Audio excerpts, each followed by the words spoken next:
and now had to worry about surviving for 4 days when we lost our spacecraft. So that's kind of the basic story. Behind it, though, is a lot of people here on Earth, not just in mission control, which is what the movie showed, but people around the country that pitched in and worked a lot more hours and probably got less sleep than I got on board, working to figure out how to get us back. And they did, and after 4 days, we had a successful splashdown in the Pacific Ocean, and here I am still around today. So anyway, I'm going to show you some pictures about that flight and talk a little bit about it. And when I get all done, y'all can ask any questions you want to ask. This was the crew that flew the mission. This is my commander, Jim Lovell. He actually went to the moon the first time that they went on Apollo 8. That was just about this time of year. It's Christmas time. Christmas time in '68, Apollo 8 flew to the moon. Actually orbited the moon, was there on Christmas Eve. And Jack Schweigert is the command module pilot. He was the expert on the capsule. And Jack actually joined our crew 2.5 days before launch. We had a threat of all of us being exposed to German measles. And unfortunately, Kim Mattingly, who was supposed to fly the mission, was never married, had never had children, had never had measles as a child. So he was removed from the flight, very sad. And Jack Schweigert replaced him 2.5 days before we launched. And I'm here on the far side there, I look a lot younger then than I was. And I was the lunar module pilot. And I knew about everything you could know, more than I needed to know how to fly it, about the landing craft, the lunar module that we used to land on the moon. This is me. We also had the aircraft to keep efficiency. You see some of these flying around today. These little white aircraft, sometimes you'll see them in the air flying around out of Ellington Air Force Base. Used to be Air Force Base in World War II, now just Ellington. We use those for proficiency flying. We also use them like taxi cabs. If we had to go to the plant where the capsule was being built in Los Angeles, or the lunar module in New York at Grumman Corporation, or to Kennedy Space Center where we did a lot of our training, we flew these aircraft and just used them to get from here to there. Nice aircraft. They flew up about 40,000 feet and got you there pretty fast. But early in the training, it was when I first joined the program, we had survival training of sorts. I thought this would be an interesting picture. This is desert survival. Now you think we'd be in the Sahara Desert in Africa, but no, there's a nice desert in the southeast side of the state of Washington. That's where the mountains along in California and up into Oregon and Washington. They get a lot of rain and snow in the winter, and they keep rain from falling on the other side. So that has formed a desert in that southwest corner, southeast corner of Washington. So we were out there for a week, how to live in the desert. The reason was potentially in our capsule, when we were in orbit, before we headed to the moon or any mission in orbit, may have to quickly deorbit and then abort. And you might have to do it where you'd end up landing in the desert. Or you might land in the jungle. All our orbits were pretty much around the center of the Earth. And so this was actually in the jungle in Panama. We were out there a week. And this fellow here, he's the chief. He's the chief of tribe. Now, I don't know if he's still there around. That was a long time ago. But that tribe is still there. They live out in the jungle. They live in the round thatch, one big room, a hole in the ceiling for the smoke to go out because they keep a fire going 24 hours a day in the center of that hut. And they live out there in the middle of the jungle, and it's still there. But we lived, they put us out, 3 of us, each separated us that way, because we had 3 people that were going to be in the capsule. So we were like a crew. And we had to learn to survive using only the things they gave us out that would be in the capsule. And so we had to spend that time out there in the jungle for a week. And a guard would come by, Army guard, and check on us each day to make sure nobody had been injured or hurt themselves. And anyway, and he taught us how to fix a fire one day, because we had trouble. The only thing we had in the capsule was a little bitty book of matches and some flint that you could scrape and get sparks, maybe to start a fire. The trouble was the wood was wet. It rained all but about 3 to 4 hours a day, constant rain. And so we slept in rain. Everywhere you went, you just stayed wet the whole time. But it was nice. It was warm. It wasn't cold, fortunately. So that wasn't too bad. But anyway, this guy came by, this Army guy, and we complained. We said, we can't get a fire started. So he said, no problem. And he piled some wood up, like to make a fire. And then I thought he's going to teach us some native lore, how he's going to start the fire like the natives did. He breaks out a flare, sticks it in the wood. So pretty soon we had a nice fire. Now after that, 24 hours a day, just like the natives do, we had someone, if the other two tried to sleep, someone was always on duty to make sure that fire kept going. Because you put wood in it, at first water would start leaking out of the wood. The wood was wet. So, but we kept that fire going after that. We did a lot of geology training, because our role when we landed on the moon, and our mission was to be the third time people were going to land on the moon. The only difference of our mission was we were the first ones that were going to land in a hilly area on the moon. All the first two landings landed in what was called the seas, or Mars. And that's those big dark areas. If you look at the moon, you see those big dark areas. Oh, yeah. And some people could see a face on the moon. And where we were going to land was right below the left eye. If you look at the left eye of the moon, the big dark area. Because the thought was the Palmaro Hills, where we were going to land nearby, was splash that had come out of that crater, because a big rock had hit that something like 3 billion years ago. And it made that splash of fluid, melted the rocks because it hit so hard. And that splash had formed those hills. So we were going to go sample there to sample what came out of that big left eye of the moon. So that was the object of our landing place. But to get ready to do the observation, to know what rocks to pick up, and for the scientists, we did a lot of these, what we call field geology trips. In fact, I trained for 4 missions to go to the moon. Apollo 8, 11, flew 13, and trained again for 16. So I did 31 of these geology field trips, all over the world, Iceland, Germany, Canada, all over the southwest U.S., Hawaii 3 times. So I did a lot of these kind of field exercises, learning to observe, be a good observer, and how to document and collect the rocks, which we did. These cameras are the same ones, not the exact ones that we fly, but cameras like the ones we would have on the moon on the front of our spacesuits.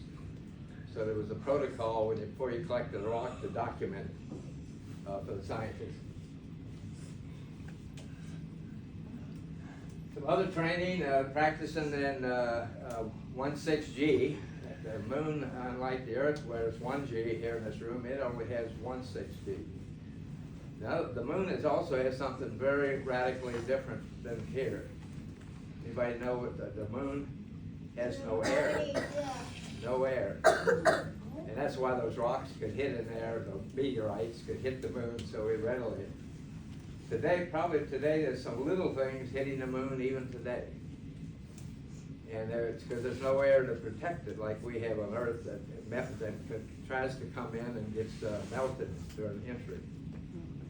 So if you looked at the moon, if somebody was still around here probably in 1 billion years from now, and looked at the moon we're looking at today would probably look different.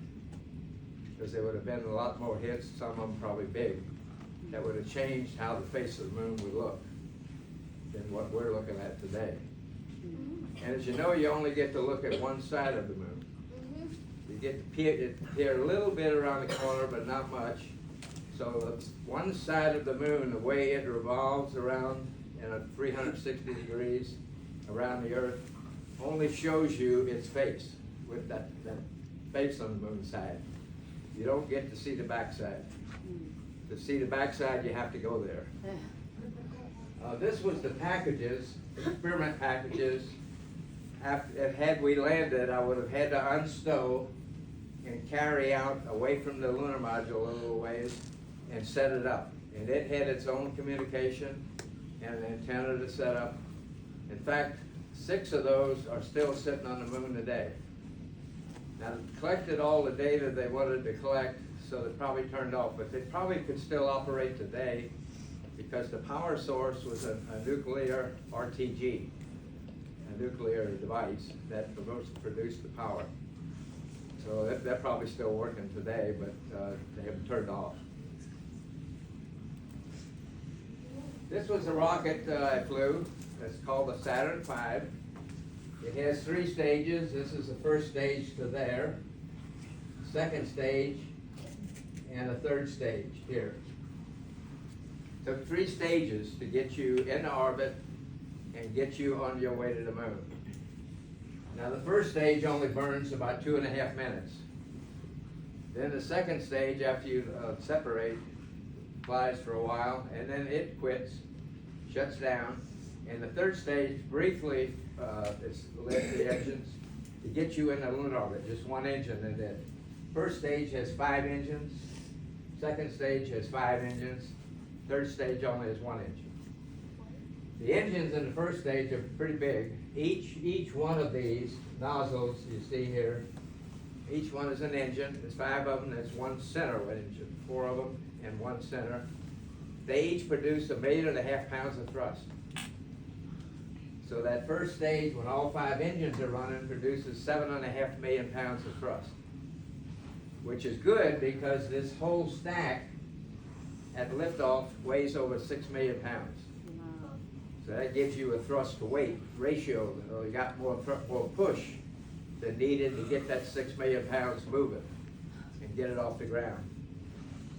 It's a very herky-jerky ride. I was a fighter pilot, so the G's wasn't that bad.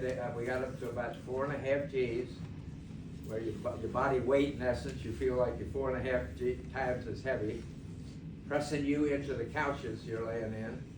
But it's very herky-jerky because these 4 outer engines move. They can gimbal forward and aft and left and right, and that's what steers the rocket. And when those big engines move, you get jerked around in the capsule quite a bit. So that was the most unusual thing about launch for me, from flying fighter airplanes, which I've flown many of them. And G's up to 7.5 G's. So the G's wasn't that much. The second stage was a lot smoother. We did have a slight problem on the second stage. The center engine quit early, 2 minutes early. And we had a thing called a POGO instability, fluid instability. It shut that engine down automatically. And we worried for a little bit. We said, well, maybe we won't get to go to the moon because they'll use too much fuel to get us into orbit, because it had to burn longer. And then the third stage had to burn a little longer to get us into orbit. Very low orbit, about 110 miles above the Earth. We went around twice around the moon. Got to look out a little bit. Beautiful sights. Most unusual thing for me in space was what you see. Otherwise, the 0G was kind of euphoric. You know, you float things, float yourself. But that was the other unusual thing from what I experienced. So anyway, with the third stage, I had enough fuel in it. The mission control figured we could continue the mission. So it was fired again and accelerated us from Earth orbital speed, which the altitudes we fly these days, low altitude, is about 18,000 miles an hour to stay in orbit. If you think about it, it's a centrifugal force, because the mass of the Earth is trying to pull something back in, the gravity. But if you think of a ball you would have on a string, and you sling the ball around, At the pointed speed at which you sling in the ball, it goes taut out on the string. So it goes in a perfect circle around you. Then you're at the right RPM, or circular path, swinging it. That gives you the centrifugal force that can keep the string taut and keep the ball out there. So that's the principle of how we stay in orbit. As we go at the speed, it's different for what altitude you're at. But if you go at that speed that the ball needs to be to stay out at the end of the string as you're swinging it around, then you'll stay in orbit. So we'd say maybe we went on 2 revolutions to check everything, make sure nothing had failed in our spacecraft while we were doing that launch with all that jerking around and vibration. And then they okayed us to do the 3rd stage, and the people on the ground actually started the engines again. And at a point, the right point, started it up, and that increased our velocity, and so in essence popped the string. If we went too fast now, we went up to 25,000 miles an hour. And that allowed us to leave the Earth and head out to the moon, coasting. And that was an incredible picture. When we first turned around, I could see the Earth, look at our Earth, where we live. I could see it shrinking because we're moving away so fast. So that was really an incredible sight to see where my home getting smaller, the ball of the Earth. But we then drifted out on the way. In normal missions, we drifted for 3 days, headed out toward the moon. We did star sightings on the way to keep a thing called an inertial measuring unit platform accurate. We changed lithium cartridges that cleansed our air of carbon dioxide on the way to the moon. But pretty routine, mostly studied our checklist and our flight plan and studied what we're going to do in the moon, landing on the moon, just keep fresh in our minds. And then when we were about 2.5 days out, that's when we had the explosion. We had actually just finished a TV show. On these missions, we did stage it planned. We planned a TV show, but turned down on our flight. Networks were already bored, so it was not carried on any of the networks, like CBS or NBC or whatever. But mission controllers enjoyed it. And so anyway, we had this TV show where we had pulled things out storage in the lunar module. Jim Lovell and I did the show, and we tried to show things that we knew had never been shown before or talked about. So we did, I assume, y'all still have show and tell? Yes, we did. It's kind of like we did a show and tell show, TV show.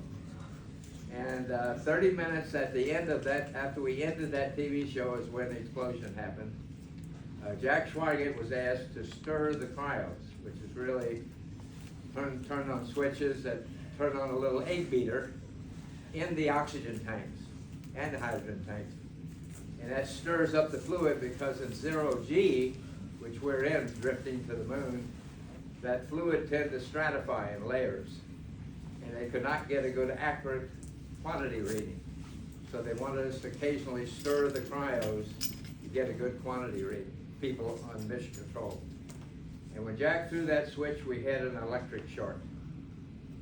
And when that triggered in an oxygen tank, triggered the rapid burning and explosion of the tank.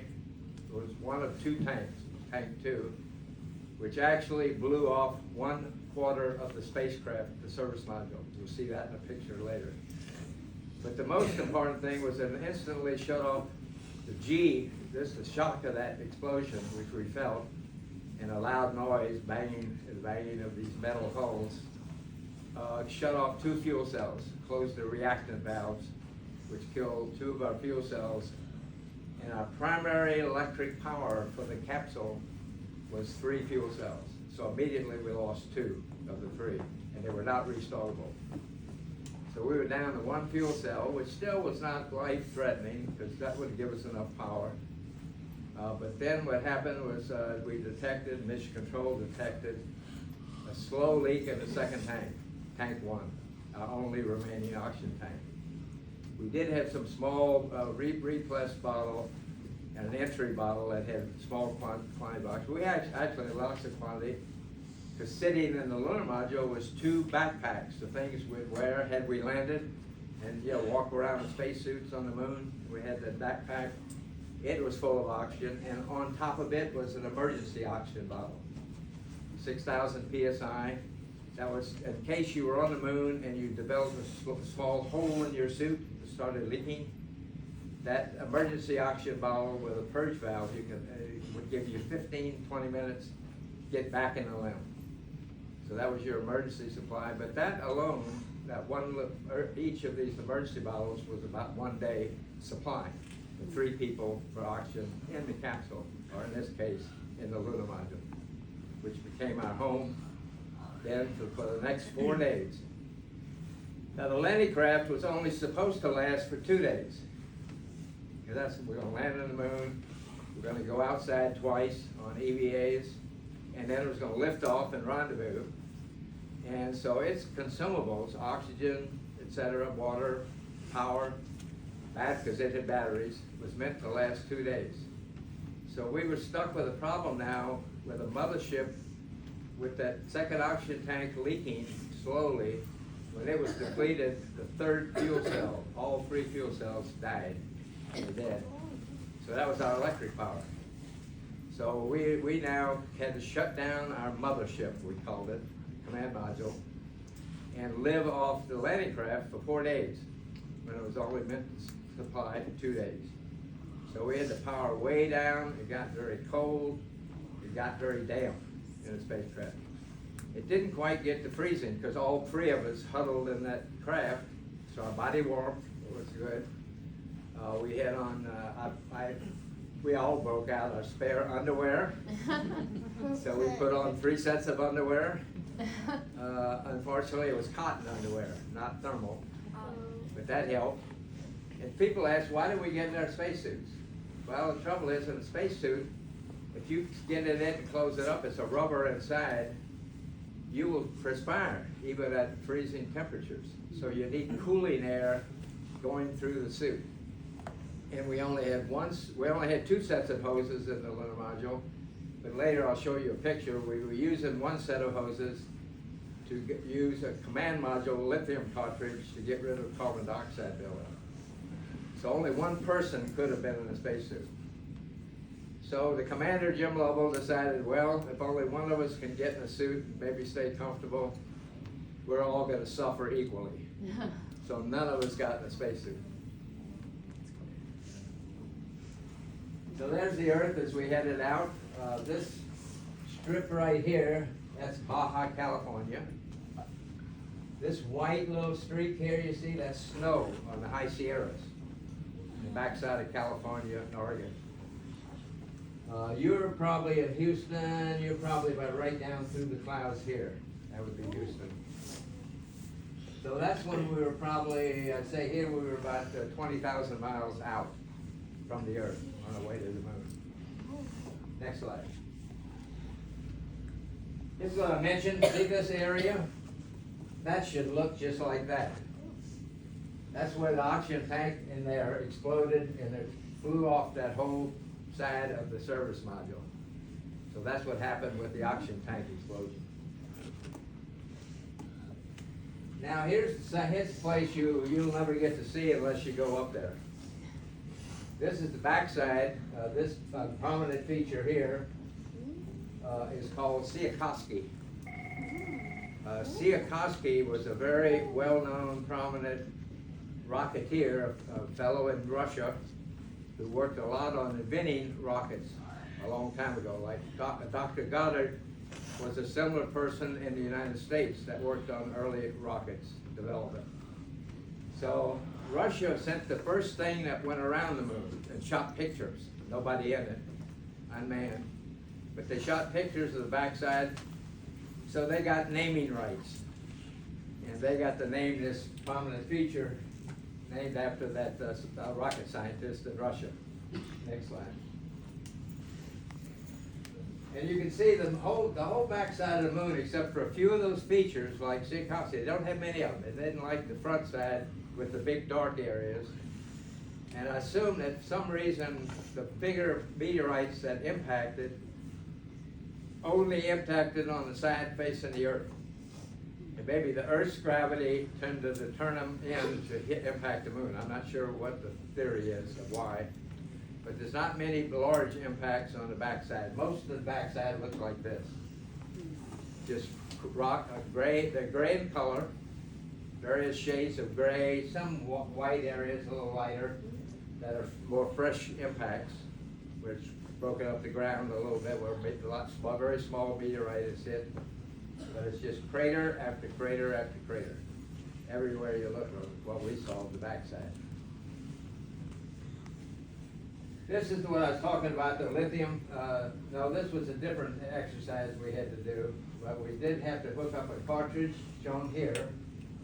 This cartridge is not the right shape and size to be used in the lunar module, and we did not have enough of those cartridges to last 4 days.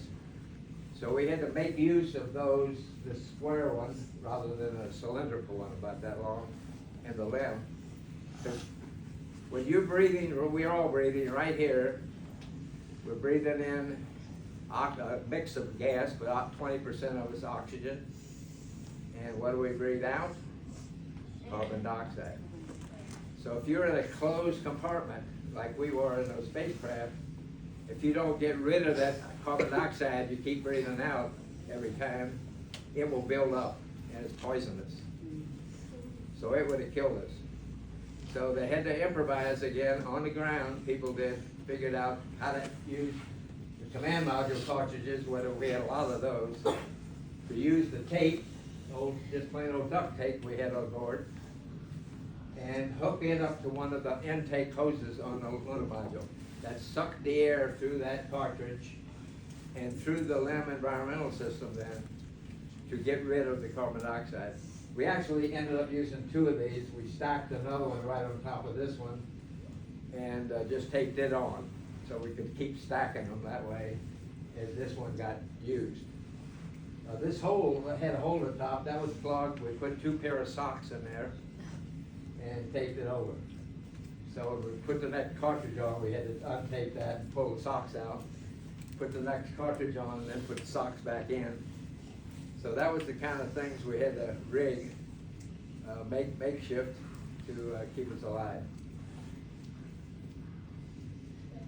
This is a picture of the fun of, I call it fun, or euphoric, of 0G. Here I am, I'm coming, that's a tunnel I'm coming out of.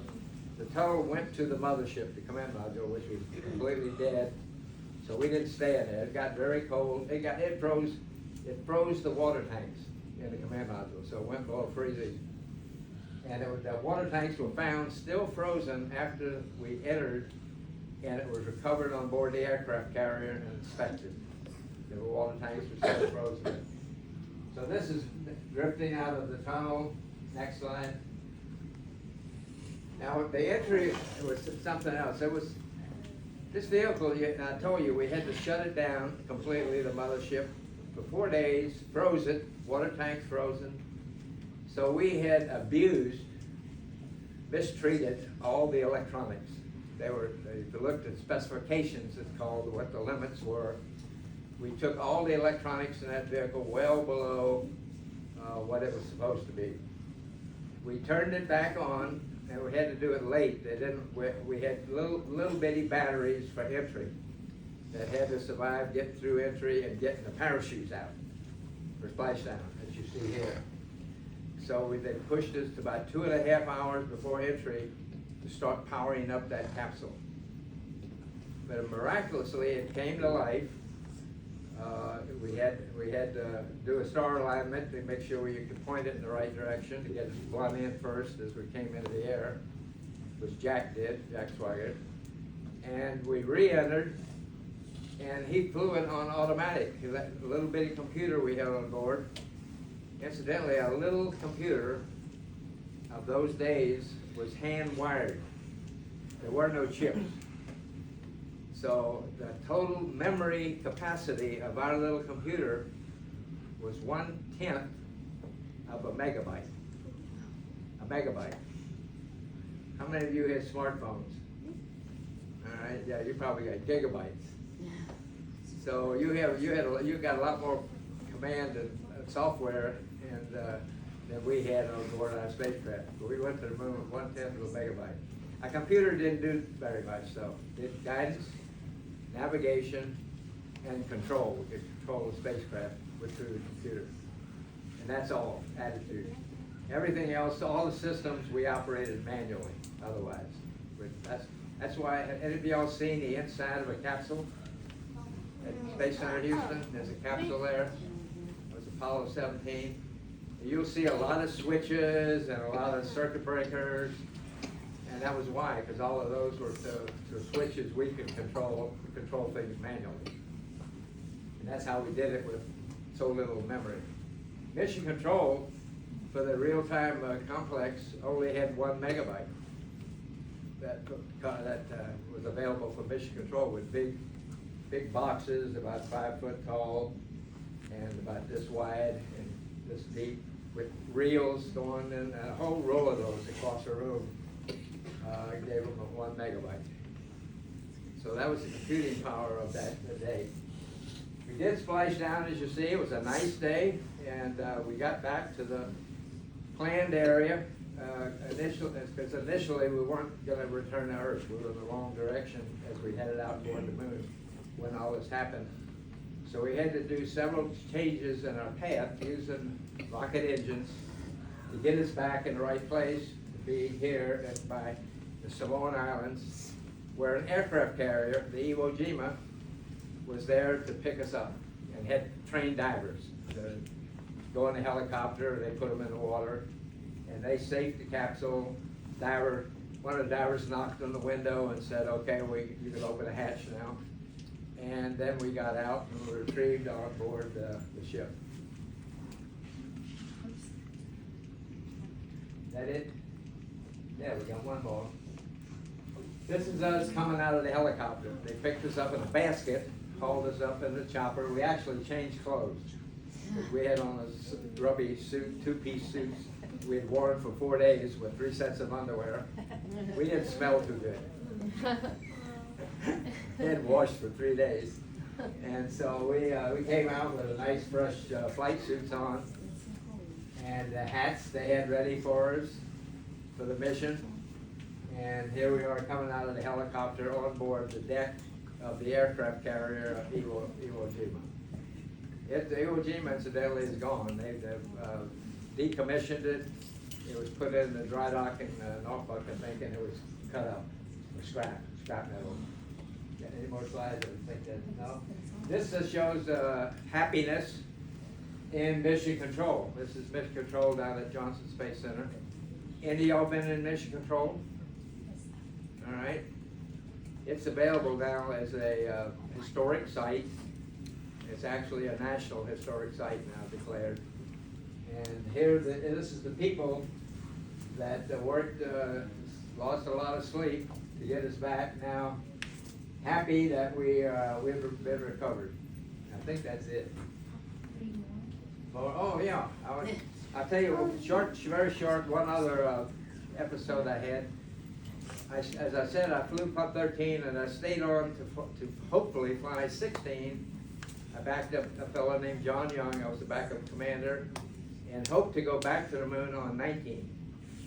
But unfortunately, due to budget cuts, money, NASA canceled both 18 and 19. So I lost the chance to go back to the moon. I went on to work in the Orbiter Project Office that developed this vehicle. This is the Orbiter vehicle. It's part of the Space Shuttle system. So for 4 years, I left the astronaut office and went to work on the design of that vehicle.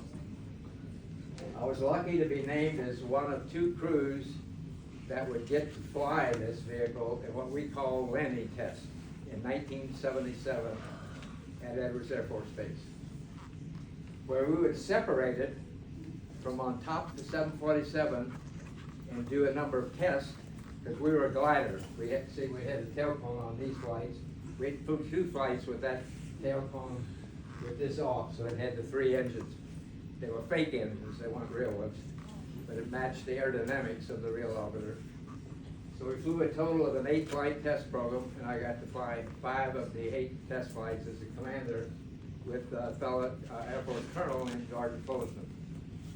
The other crew was Joe Engle and Dick Truly. Joe Engle had actually been an astronaut before he was an astronaut, before he was picked, because he flew the X-15 rocket ship at Edwards, and several times went to the altitude that made him an astronaut before he was chosen to join the astronaut corps. And Dick Truly, the other fellow, later became head of NASA in his career. Anyway, we flew this program testing how it operated, went to check it out aerodynamics on the landings on the big lake bed. So it's easy to find where you landed because we hopped off normally right at beam of the lake bed. So we'd be here, we just had to go straight ahead a little ways, make a turn, and then another turn, we'd land on the runway on the big dry lake at Edwards, Rogers Dry Lake. The runway we picked, obviously, was the biggest one. It was 8 miles long, so it's hard to miss. And this shows the first landing. This is the first time a shuttle landed that I flew here in August 12th of 1977. And there's the crew. It's Colonel Fullerton and myself as we had got out of the orbiter and walking across the lake bed to hop in a pickup truck to get back to the main building. I think that's it. Yes. Yeah. Wow.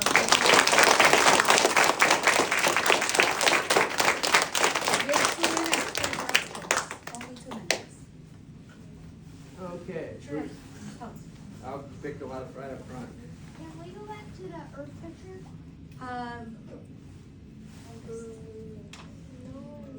Earth picture. This one? The Earth one? The one that shows Baja California, I guess. High Sierras. And where I thought was Houston, maybe, by the way it's back. There you go. Yep, just went by. There you go. What's that at the top? Oh, because that thing At the top? Well, these you're looking at, those are cloud patterns. No, he means the top of So the this Earth, is the United States here. This is North America. This whole thing is North America. So Canada would be right in here. That would be Canada. This would be the United States. So right across here would be North Dakota, would be Montana, Idaho, state of Washington, and this is the Gulf Coast here. You can barely make out the Gulf. This is the Gulf. So Florida is over here. So you're looking at North America in this picture. No, I mean at the very top. Like one of the curves. Wait, I know what he's talking about. I know what he's talking about. Yeah, So that the very right top there. you can't see because it's North behind Pole? sand. All right. No, that's just more cloud pattern. That'd be the North Pole, way at the top. Last 2 questions. In the red. Young lady. Yeah, you. Patty. Was it scary, What's your name? Addie? Addie? Okay. Well, say again. What's your question? Was it scary whenever you had the explosion?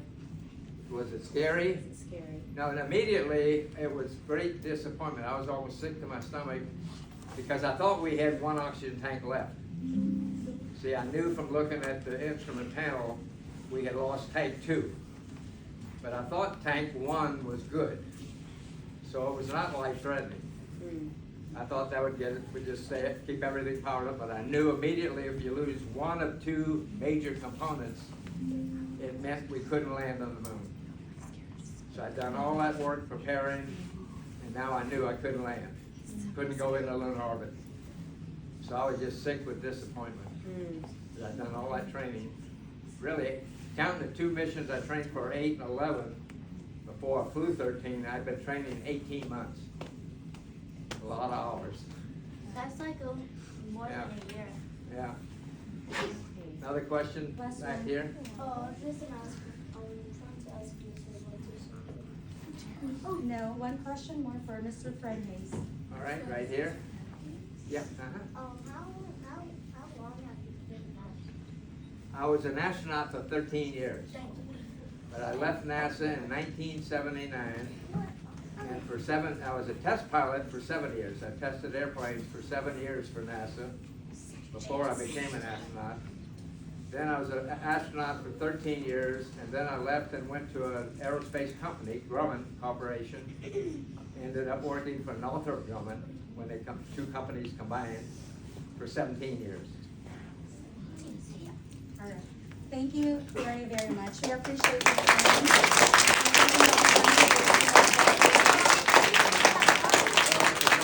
Wonderful presentation, and it says best papa, in which you are. Thank you. All right. Thank you very much. Thank you. Anything you would like to say to Mr. Fred Haise? Thank you for being here. Thank you so Thank much. you for